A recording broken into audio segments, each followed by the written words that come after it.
On the 80th anniversary of the liberation of Auschwitz comes an unprecedented exhibition about one of history's darkest moments. Auschwitz, not long ago, not far away, features more than 500 original objects, first-hand accounts, and survivor testimonies that tell the powerful story of the Auschwitz concentration camp, its history and legacy, and the underlying conditions that allowed the Holocaust to happen. On now exclusively at ROM. Tickets at rom.ca.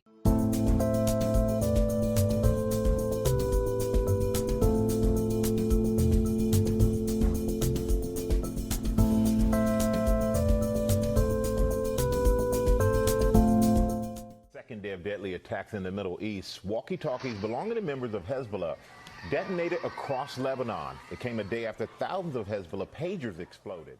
Remember 10 months ago on September 17th, that Israeli spy operation when simultaneously thousands of pagers and walkie-talkies used by suspected Hezbollah members in and around Lebanon and Syria exploded? As wounded men began arriving by ambulance with lost fingers or blinded eyes, emergency rooms at hospitals in those two countries began to cope with a mass casualty event. About 30 people were killed, including a couple of children, and hundreds more people were injured.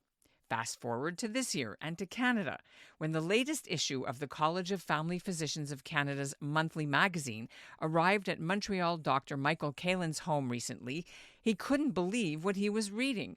The magazine had an article by a Lebanese physician, Dr. Nisrin Makarem, who studied in the States but has no apparent ties to Canada, and she was praising the reactions of her medical staff at the American Beirut University Hospital Center and how they, as she put it, operated with unwavering dedication, professionalism, and solidarity to treat about 200 patients, mostly young men.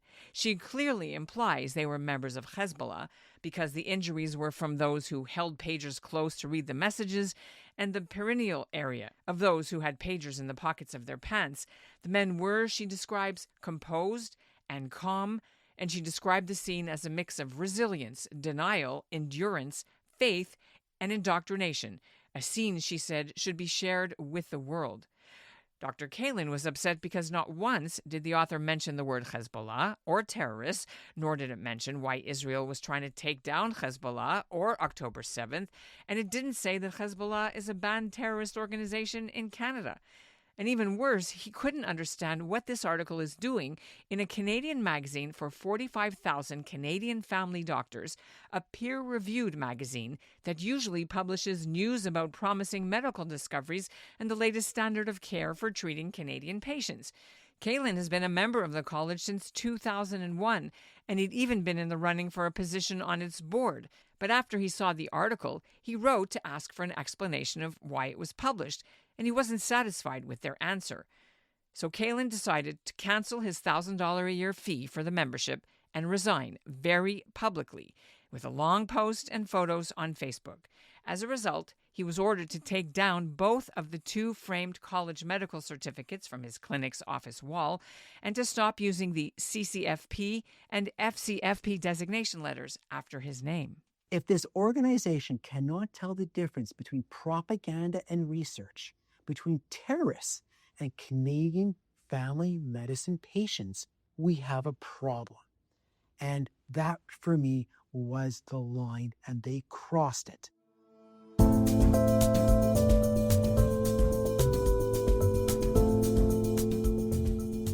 I'm Ellin Bessner, and this is what Jewish Canada sounds like for Monday, July 21st, 2025. Welcome to North Star, a podcast of the Canadian Jewish News, made possible thanks to the generous support of the Ira Gluskin and Maxine Gronowski-Gluskin Charitable Foundation. Dr. Michael Kalin owns the Santé Kildare Family Medicine Clinic in the Côte-Saint-Luc area of Montreal. He leads a practice of 20 family doctors. He's also affiliated with the Jewish General Hospital and provides medical advice to many Jewish and non-Jewish organizations. Now, quitting the college won't impact Kalin's right to work. He can still run his practice and see patients. The college doesn't license MDs. That's what provincial bodies do. But the college issues accreditations for doctors who continue their training in a specialty, like family medicine. It administers exams and provides continuing education. Dr. Kalin joined me from his office in Montreal. Thank you for having me. I appreciate it. People have been sending us your Facebook post about this whole journey that you've been on regarding the article. So before we get into the why you did it, could you just tell our audience a bit about what is the actual role of this College of Family Physicians? Why do you need this board? What do they do? The college is involved with accreditation, continuing medical education, and will speak as one unified voice across the country for issues that may affect family doctors nationally. And until recently, I felt this body, the CFPC, was very, very important. Doctors right now, when they finish medical school, they apply for a residency. And one of many residencies, one of the biggest one, of course, is family medicine. This is a 2-year program across the country. And when you're done, the college will administer an accreditation exam, which you have to pass. Beyond that exam, where does the CFPC go? What does it give to doctors? What is its value? And they've been struggling to identify this for many years. And in fact, the CFPC has lost members because people don't want to spend a membership fee for a value that they don't really see as, worth the price of admission. I can do my continuing medical education provincially. That's just the context of our listeners, and I will understand that this is an important, let's say, traditional, very respected, historic body, but you can still make a living and serve your patients without being that. Now, absolutely, you got a couple of certificates on your wall over the past 20 years. They sat behind you. Our listeners can't see, but they're not there anymore. Yeah. So they have been removed. They have been removed. Let's explain. Go back in time to February. You get your magazine every month from the college, right? And how did you find this article? So professional organizations often have a medical journal or a journal associated with them. The Canadian Medical Association has the CMAJ, and we have the Canadian Family Physician Journal, CFP. And right before Shabbat, there was talk in our doctors group chatter, WhatsApp group, that there was this article that was published online at first called "The Day the Pagers Exploded." And sure enough, after Shabbat, I looked it up online, and the article was submitted by a Lebanese physician in respect to a day that she was working in clinic when she was caring for patients who were injured in the pager attack, which very clearly are Hezbollah patients, a recognized terrorist entity by the government of Canada since 2002. And this article talks about caring for these patients. And at the end, she says something which I found extremely objectionable, where she says their story should be heard about their resilience, denial, faith, indoctrination. To me, that crossed a line. We're not talking anymore about family medicine. We're not talking about Canadian physicians, Canadian patients. We are talking about courageous Hezbollah fighters in a Canadian family medicine journal. And this has no place. So I crafted a letter, which I sent to the editor-in-chief of the Canadian Family Physician, as well as the president of the College of Family Physicians of Canada. And in the response, the CEO of CFPC says, "Why are we getting all this mail? It's not us. They've been directed at us." Well, the reason why we directed these letters to the CFPC is because the CFP is very publicly the official publication, the official voice of the CFPC.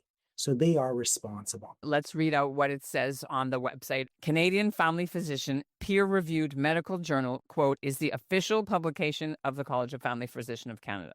Then below, the opinions expressed in articles and claims made in advertisements appearing in the magazine or packages inserts with it are the opinions of the authors and advertisers respectively. Publication does not imply endorsement. Okay, back to you. So I submitted this letter. And I basically said, these are my concerns. Why did you accept this? More so, it's deeply offensive to many, many readers, including myself, and it should be retracted. You should speak up and you should have an opinion on this and you should speak out. And I said at the end, I await your response, as do many others, as we question our place and whether we still have a home at the CFPC. Have they ever been in the last, let's say, since October 7th or even before, have you ever had problems or difficulty with some of their political positions that they've taken, or do they take political positions at all? No, they haven't. The CFPC has not. This is a bit different from the CMA, the Canadian Medical Association, which I can say right in October in 2023, the president of the CMA on her X account, formerly Twitter, after the erroneous reporting of Israel deliberately bombing a hospital, essentially put forth a blood libel against Israel. And many of us really objected to this. And we forcefully demanded that the CMA speak against this. Did you withdraw from the CMA or you weren't a member? Oh, I was a member and I did withdraw at that time. And I have to say, I engaged in very good discussions with the CMA. And there was other layers to that one. Okay, back to the family. Yeah. So there's been nothing, because they talk about pride, they talk about trans rights, whatever, but nothing about Israel that I could see from Facebook. Not at all. Not at all. And not that I can recall either. So I really wanted a response. Yeah. And I did receive an email response that afternoon from the president of the CFPC, the college, saying, "Thank you, Michael, for your email. I will try to give you a meaningful response as soon as possible." I should add that, of course, I'm not the only person who raised alarms to this. There are letters that have been submitted and they're now published on the CFP website. And you had hundreds of people sign a petition. There's been other doctors in other provinces that have been circulating this. The CFPC has backtracked and said that it was non-solicited. But I really wonder how this article was ever accepted in the first place. I don't understand how it got through a peer review process.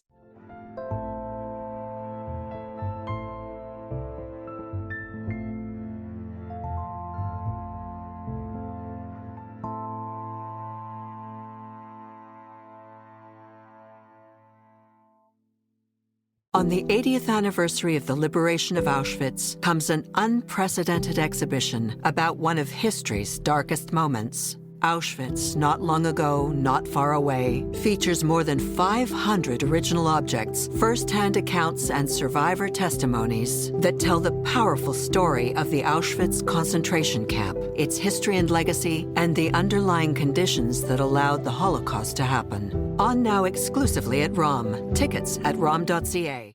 Finally, I lost my patience. After 4 months, I received the next issue from the College Family Physician Journal. And I said, you know what? They haven't published any letters, any response to the previous one. They haven't responded to my email despite telling me that they were going to. I had enough. I'm going to resign. And I called the college and I said, hello, membership office. I'd like to resign.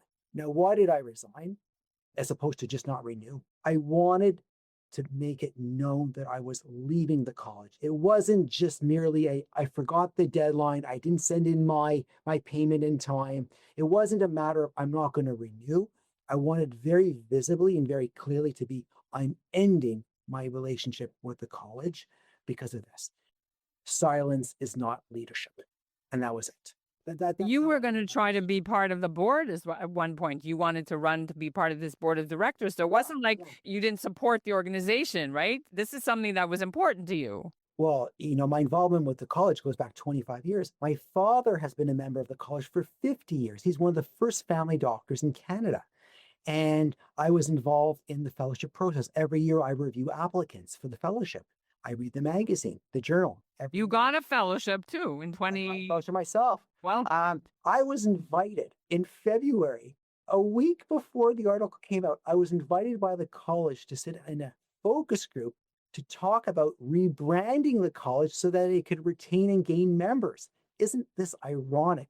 By the way, I received the check the day after I posted for Facebook for my invaluable assistance in the focus group.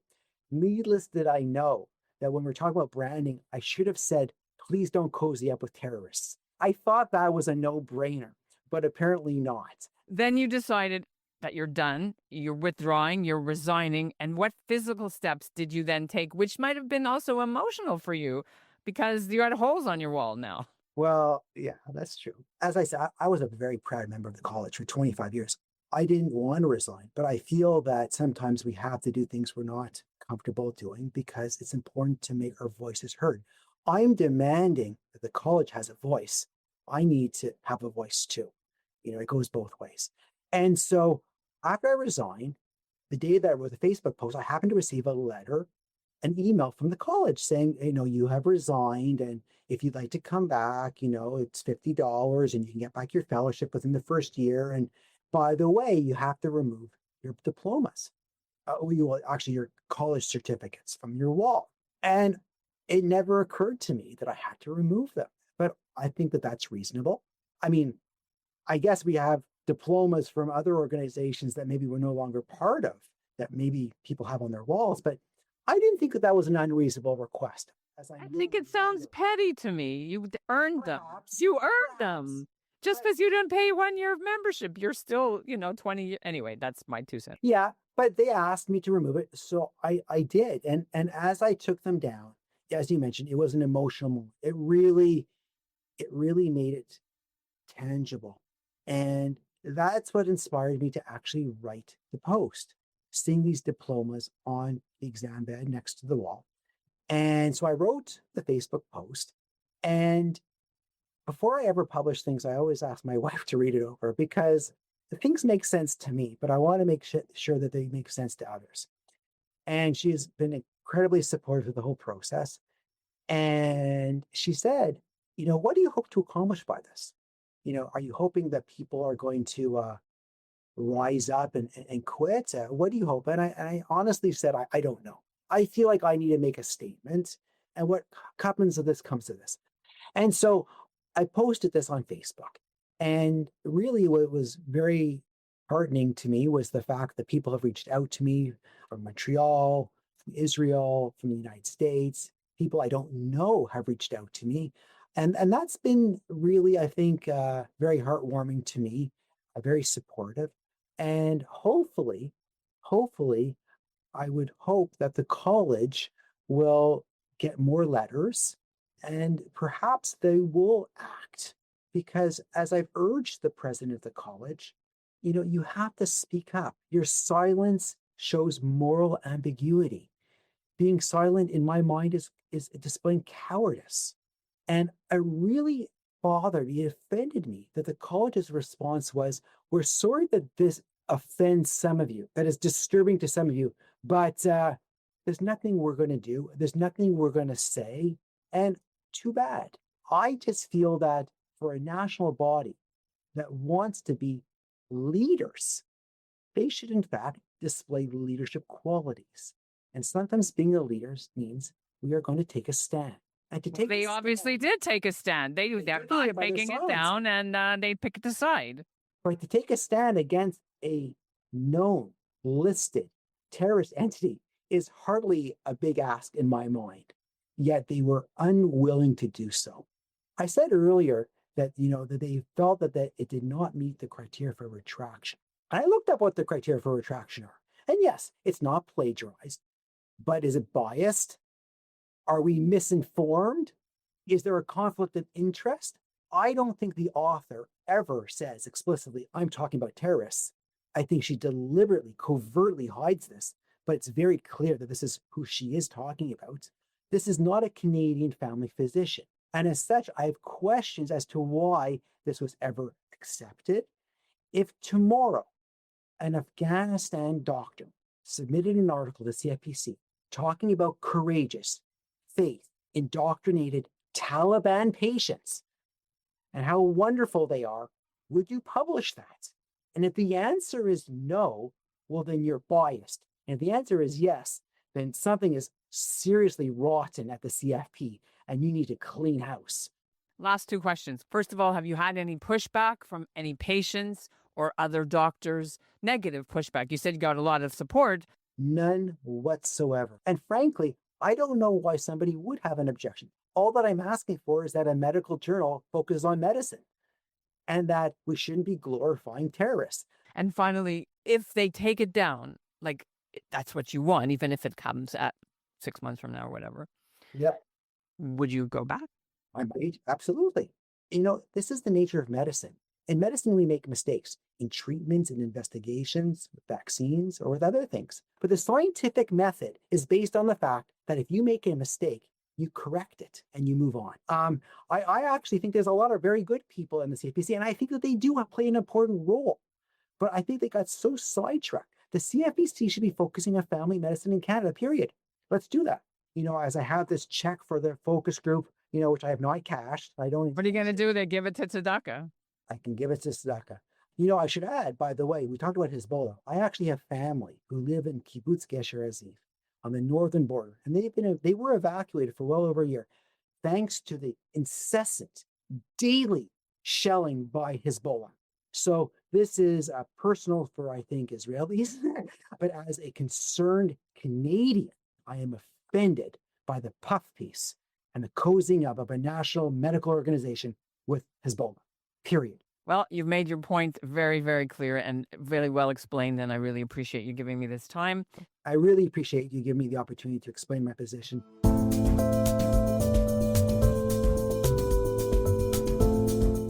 And that's what Jewish Canada sounds like for this episode of North Star, made possible thanks to the generous support of the Ira Gluskin and Maxine Granovsky-Gluskin Charitable Foundation. If you want to read the actual original article, we've linked to it in our show notes. The CJN did reach out directly to both the Lebanese author of the article and her hospital in Beirut. They didn't reply, and neither did the magazine of the College of Family Physicians of Canada. The executive director of the college posted a note on the magazine's website in March saying the article, quote, affected a number of individuals. They found the article didn't violate publishing guidelines and didn't need to be retracted. They said the magazine has editorial independence from the college, but they have agreed to make, quote, several planned changes to journal processes, unquote. The Canadian Federation of Jewish Medical Associations says they'd be happy to work with the magazine and explain why they felt they could be biased against the sensitivities of Canadian Jewish physicians. Our show is produced by Zachary Judah Kaufman and Andrea Varsany. Our executive producer is Michael Freeman, and our music is by Brett Higgins. Thanks for listening.